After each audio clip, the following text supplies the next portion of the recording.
The life of a man is an ongoing battle, not just against the world, but against his own nature. We're all born into struggle, not for glory or victory, but for survival. And in this struggle, defeat is guaranteed, because life itself is designed to test us. You've been told that women desire strength. You've been told they crave the man who's unshakable, who is always at ease. But there's a truth buried beneath this illusion. What women truly desire is not ease or comfort, but the strength that endures through hardship. They're not looking for the flawless warrior, they're looking for the one who bleeds for a cause, who suffers and rises again. Your scars don't represent weakness. They're proof of your sacrifice, of the battle you fought and won, not for yourself, but for something greater. This idea may be unsettling, but it's not rooted in malice. It's rooted in the primal laws of nature. Schopenhauer knew this truth well. The fundamental flaw in women, if you could call it a flaw, is their inability to understand true justice. And justice starts with recognizing sacrifice, something men are born to endure, to give without expecting in return. But in the eyes of women, sacrifice is not a debt to be repaid. It's the natural order. You've been conditioned to believe that if you sacrifice for her, she'll be eternally grateful. But in truth, your sacrifice isn't a burden. It's an offering. You suffer not because you're being punished, but because you are fulfilling your role in the grand design of existence. Women, according to Schopenhauer, exist primarily for the continuation of life itself. This isn't a condemnation, but rather an unveiling of nature's plan. For life to continue, it demands more than love. It demands strength, resilience, and the ability to endure suffering. As men, we are born to build, to strive, to endure. Our survival is not just for our own sake, but for the sake of life itself. We endure the hardships of the world because we are necessary to the continuation of the species. The quiet suffering of a man who works tirelessly, who struggles under the weight of responsibility, is not a sign of weakness. It's the proof of his worth to life itself. This is why women rarely show their approval to the carefree man. The man who lives without struggle, who carries no burden, is not the one who garners their admiration. It is the man who suffers in silence, who hides his pain beneath a stoic resolve, who earns their respect. You see, women don't seek men who have endless victories or accomplishments. What they truly crave is the man who bears endless burdens without complaint.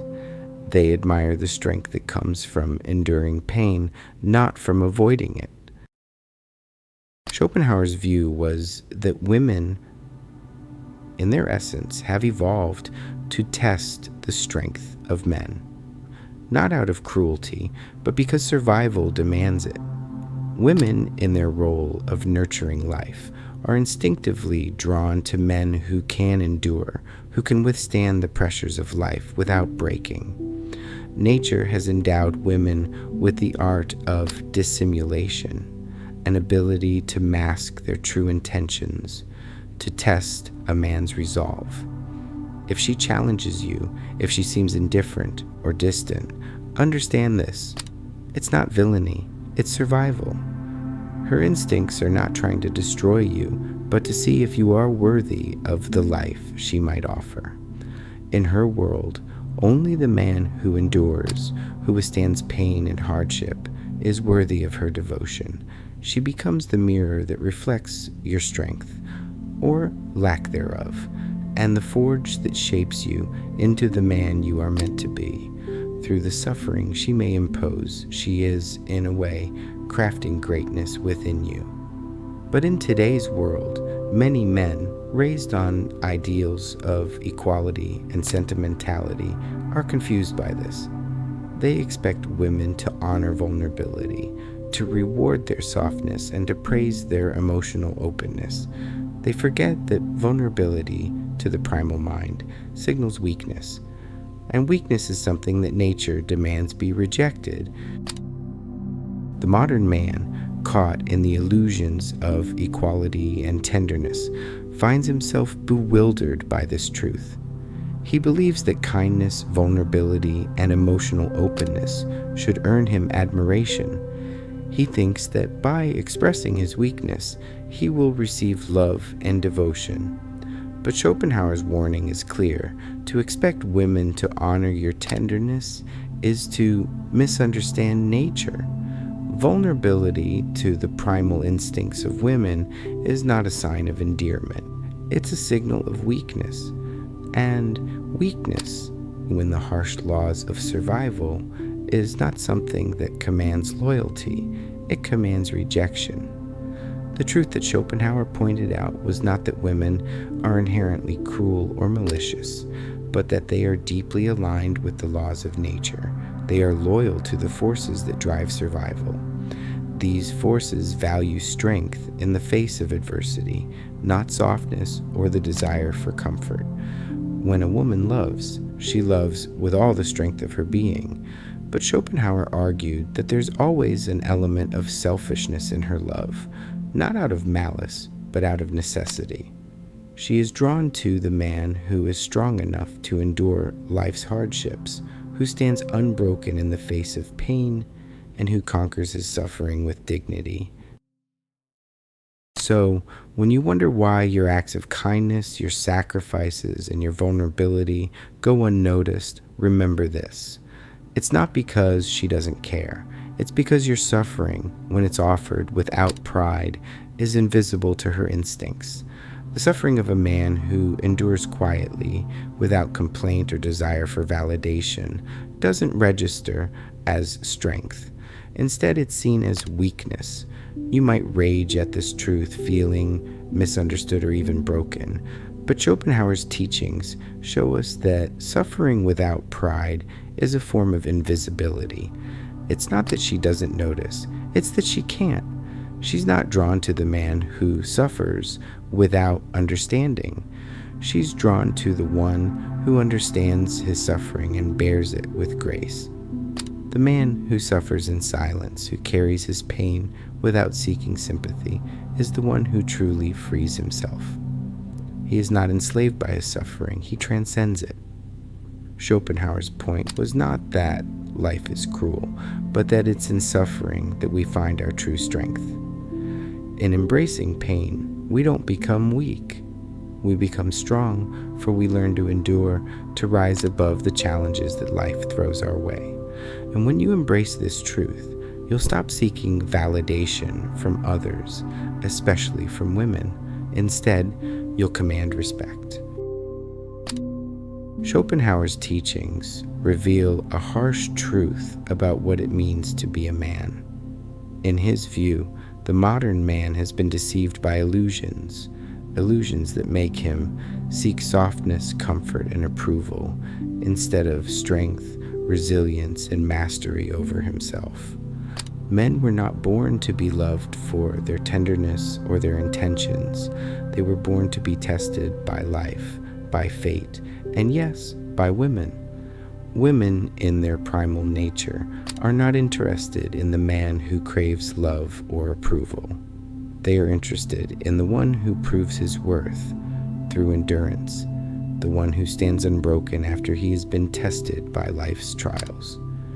A man who seeks love through vulnerability, who tries to earn admiration by showing his wounds, will never find the respect he desires. Respect is earned through triumph, through bearing the weight of the world without complaint, through facing adversity and standing tall in the face of it. Schopenhauer's view was that life itself is suffering. Desire is merely the string that keeps us bound to pain. To expect a woman, a creature shaped by nature's harshest rules, to transcend these very forces is to misunderstand the way the world works. A woman by nature is tuned to respond not to your tenderness, but to your strength, especially your strength in the face of suffering. Schopenhauer emphasized that the man who seeks to transcend his suffering without fully understanding it is bound to a life of frustration. Suffering is not a personal injustice. It is not a sign that life is punishing you. Suffering is the crucible in which a man's soul is forged, and it is through this crucible that his true strength emerges. When you embrace your suffering, when you accept it as an essential part of existence, you free yourself from the endless cycle of seeking validation. You no longer need to beg for approval or search for sympathy. Instead, you stand firm, knowing that your struggles are shaping you into a man capable of greatness.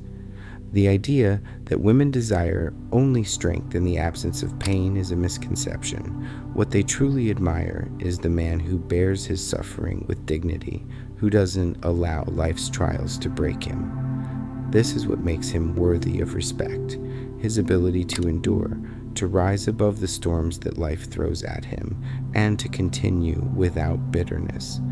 A woman's love, Schopenhauer believed, is not unconditional, but rooted in the natural laws of survival. She loves not the man who is soft, but the man who is tested, the one who, even in his suffering, remains unbroken. In this way, her love is not given freely, but earned through endurance and triumph.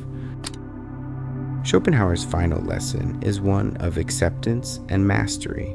Life will always present struggles, and these struggles will shape you, whether you're ready for them or not. The question is not whether you will suffer, but how you will endure that suffering. The modern man may want to escape pain or avoid hardship, but true masculinity lies in the ability to endure and to rise above. When you stop seeking approval or sympathy from others, especially from women, you begin to build a life of strength and sovereignty. You stop living for external validation and start living for your own sense of purpose. Your struggle is not meant to destroy you, but to refine you, to make you stronger, to mold you into the man you were always meant to be. You are not here to be pitied. You are here to be revered, but that reverence is not earned through avoiding pain. It is earned through your ability to face pain head on, to bear it without complaint, and to rise above it. This is the path of the true man. Schopenhauer was not advocating for hatred of women or life itself, but rather for a deep understanding of the nature of existence. Life is painful, and the sooner we accept that, the sooner we can begin to master our struggles. Through this mastery, we find true respect, not just from others, but from ourselves. The greatest men in history were not those who sought comfort, but those who embraced the suffering that life inevitably brings. When you can accept that suffering is a natural part of life, you will begin to live with dignity, purpose, and respect.